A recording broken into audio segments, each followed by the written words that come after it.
खुदावंद यीशु मसीह के जलाली फतामंद और कुदरत वाले नाम में आप सबको सलाम। मैं खुदा बाप का शुक्रिया अदा करता हूँ जिसके प्यारे बेटे यीशु मसीह की कुर्बानी के वसीला से हम सब ने निजात पाई और उसी के फिदिया देने के वसीले से आज हम आज़ाद हैं और रहाई पा चुके हैं। आज सुबह मैं खुदा के मुकद्दस कलाम में से खुदावंद के दिन के ताल्लुक से चंद बातें आपके साथ बांटना चाहता हूँ कि खुदावंद का दिन जिसके बारे में कई दफ़ा हम लोग ये अबहाम रखते हैं कि शायद ये दिन जो है ये इतवार का दिन है या ये दिन जो है ये किसी त्यौहार का दिन है या कोई त्यौहार है, कोई ख़ास मसीही जो रसूमात हैं उनमें से कोई ख़ास दिन है।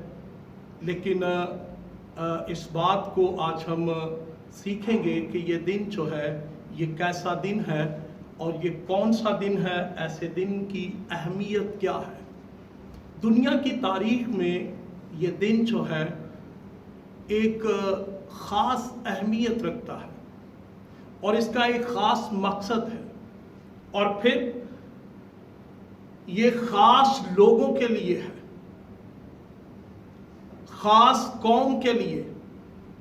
तो इसलिए इस दिन की जो का अनोखापन है उसको आज हम देखेंगे जिससे हम वाकिफ नहीं हैं।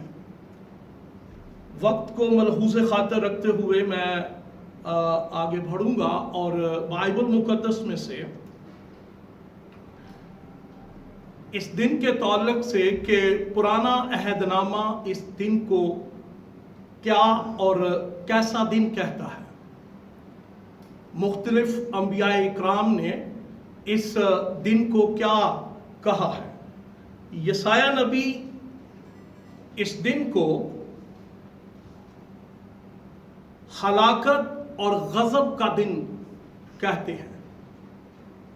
वो इस दिन के बारे में कहते हैं कि यह दिन हलाकत और गज़ब का दिन है और ये बात जो है वो कोई 2704 साल पहले जो है ये बयान की गई है और इस दिन को बाइबल मुकद्दस में से मैं यसाया नबी के सहीफा में से दूसरे बाब की 11वीं आयत से चंद एक याद पढ़ूंगा जहां पर लिखा है, इंसान की ऊंची निगाह नीची की जाएगी और बनी आदम का तकब्बर पस्त हो जाएगा और वो रोज खुदावंद और उस रोज खुदावंद ही सरबलंद होगा क्योंकि रब्बुल फाज का दिन तमाम मगरूरों, बुलंद नजरों और मुतकब्बरों पर आएगा और वो पस्त किए जाएंगे। कई दफ़ा हम इस दिन के बारे में ये बात सोचते हैं कि खुदावंद का दिन न जाने कितना अच्छा और हमारे लिए खुशी का दिन होगा, हमारे लिए बड़ा बाबरकत दिन होगा। लेकिन बाइबल बताती है कि ये हलाकत और तारीकी का और मुतकब्बर लोगों के पस्त होने का दिन होगा और इस दिन में जो है खुशी मुतलक जो है वो नहीं होगी। योएल नबी इस दिन को बड़ी हलाकत का दिन कहता है। मैं हवाला जात जो है वो बोल सकता हूं, पढ़ने में वक्त लगेगा। योएल नबी इस दिन को बड़ी हलाकत का दिन कहता है और ये योएल पहले बाब की 15वीं आयत में मरकूम है और वो इसे अंधेरे और तारीकी का दिन कहता है, अब्रे स्याह और जुल्मात का दिन कहता है। तो जब हम इन चीजों को देखते हैं, योएल 2:31 में लिखा है कि उस दिन आफताब तारीक हो जाएगा और महताब जो है वो खून हो जाएगा। तो हम जब इन चीजों को देखते हैं तो लगता यह है कि यह कोई बड़ी खुशखबरी या बड़ा अच्छा दिन जो है वो दिखाई नहीं देता। आमूस के मुताबिक ये दिन जो है ये कैसा दिन है? तारीकी का दिन। और आमूस की किताब में ये बात लिखी है कि आफताब उस दिन दोपहर को ही अपनी रोशनी देना बंद कर देगा, अपनी रोशनी नहीं देगा। और फिर अब्दिया की किताब को जब हम पढ़ते हैं तो वहां पर लिखा है कि ये हमारे किए हुए कामों का के बदले का दिन होगा। जो कुछ हमने किया है उसका बदला पाने का दिन होगा, यानी अदालत का दिन होगा। मलाकी नबी इस दिन को यूं कहते हैं, वो कहते हैं कि ये दिन जो है ये भट्टी की मानंद सोजान की तरह होगा, यानी जलता हुआ दिन होगा, शोला की तरह भड़कता हुआ दिन होगा। तो मेरे अजीजों, मैं आपकी खिदमत में जो बात लेकर आना चाहता हूं अपने तमाम सुनने वालों और तमाम जो मुझे देख रहे हैं यूट्यूब पर, यर्मिया नबी की बात भी आपको याद दिलाना चाहता हूं। वो इस दिन को कहता है, यर्मिया 46 में कहता है कि ये दुश्मनों से इंतकाम लेने का दिन है। खुदा उस दिन दुश्मनों से इंतकाम लेगा और याकूब की मुसीबत का वक्त होगा। ये याकूब की मुसीबत का वक्त होगा।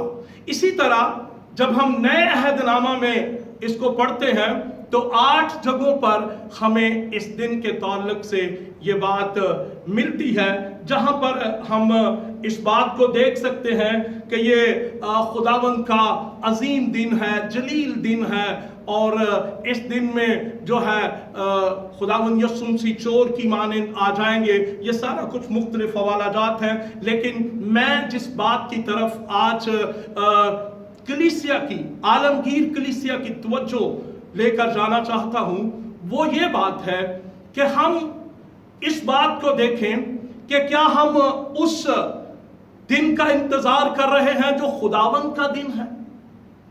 उस दिन का इंतजार कर रहे हैं कि हम वो दिन आएगा, या उससे कुछ पहले हम तौबा कर लेंगे, हम बपतिस्मा ले लेंगे, हम मसीह को कबूल कर लेंगे, क्योंकि जमीन के ऊपर नजात का कोई दूसरा रास्ता नहीं है, क्योंकि नजात सिर्फ खुदावंद यीशु मसीह के वसीला से है। कोई दूसरी ऐसी हस्ती जमीन पर ना आई, ना है और ना कभी आएगी। अगर नजात का सिलसिला जुड़ता है तो वो मेरे और आपके मसीहा के साथ जुड़ता है। तो मैं बात कर रहा था कि फिर हम क्या सोचे कि हम खुदावंद के दिन तक इंतजार करें कि खुदावंद का दिन आएगा तो शायद फिर हम तौबा करेंगे। लेकिन मेरे अजीजों, ये कलीसिया के लिए बड़ी खुश आइंद बात है, कलीसिया के लिए बड़े अजाज की बात है, कलीसिया के लिए बड़ी खूबसूरत बात है, कलीसिया के लिए बड़ी अच्छी और खुशी की बात है कि कलीसिया उस दिन तक जो खुदावंद का दिन है, तारीक दिन है, गजब का दिन है, हौलनाक दिन है, उस दिन तक जमीन पर बाकी नहीं होगी। लेकिन हम देखें कि कलीसिया नहीं होगी तो कहां होगी? कलीसिया कहां जाएगी? बाइबल बताती है कि खुदावंद यीशु मसीह जब आएंगे तो वो कलीसिया को अपने साथ ले जाएंगे, और उस वादा को जो उन्होंने किया कि मैं जाता हूं और तुम्हारे लिए जगह तैयार करता हूं, खुदावंद यीशु मसीह अपनी कलीसिया को अपने साथ ले जाएंगे। अब देखना यह है कि साथ कौन जाएगा।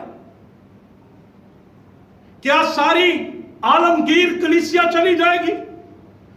سارے جو مسیحی ہیں وہ چلے جائیں گے؟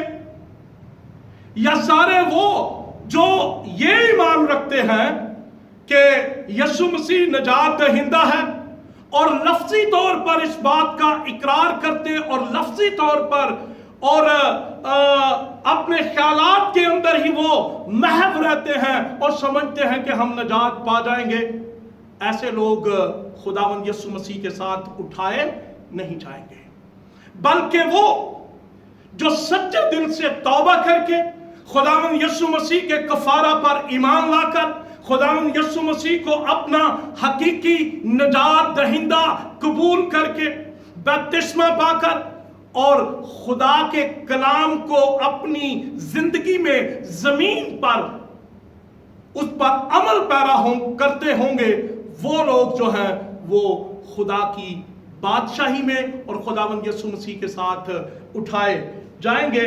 اس لیے میرے عزیزوں، خداوند کے دن، جس دن ہم یہ بات سمجھتے ہیں کہ یہ دن خداوند کا ہے، خداوند کے دن کو ہم یوں دیکھیں گے کہ اس میں کیا کچھ واقع ہوگا، کون سی چیزیں اس میں واقع ہوں گی، کون سی چیزیں جو ہیں اس دن وقوع پذیر ہوں گی۔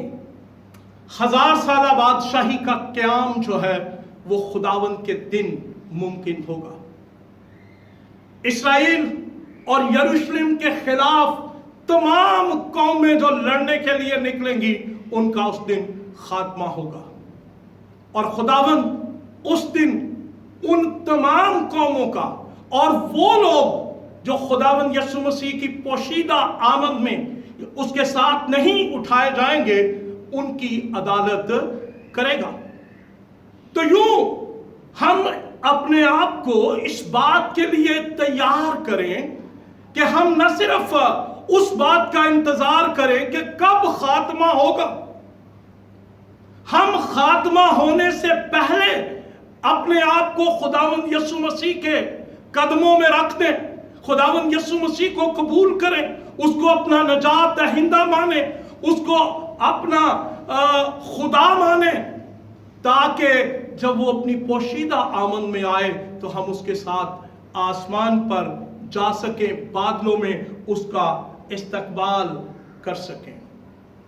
اور عزیزو، اس دن میں یہودی خداوند یسوع مسیح کو اپنا مسیحا اور اپنا نجات دہندہ قبول کریں گے، اور وہ اس بات کا پچھتاوا کریں گے کہ انہوں نے اسی مسیحا کو، اسی خداوند کو انہوں نے مصلوب کیا، اسی پر ظلم و ستم کیا، اور وہ اس بات کو کا اقرار کر کے مان لیں گے اور کہیں گے کہ تو ہی ہمارا زندہ خدا ہے۔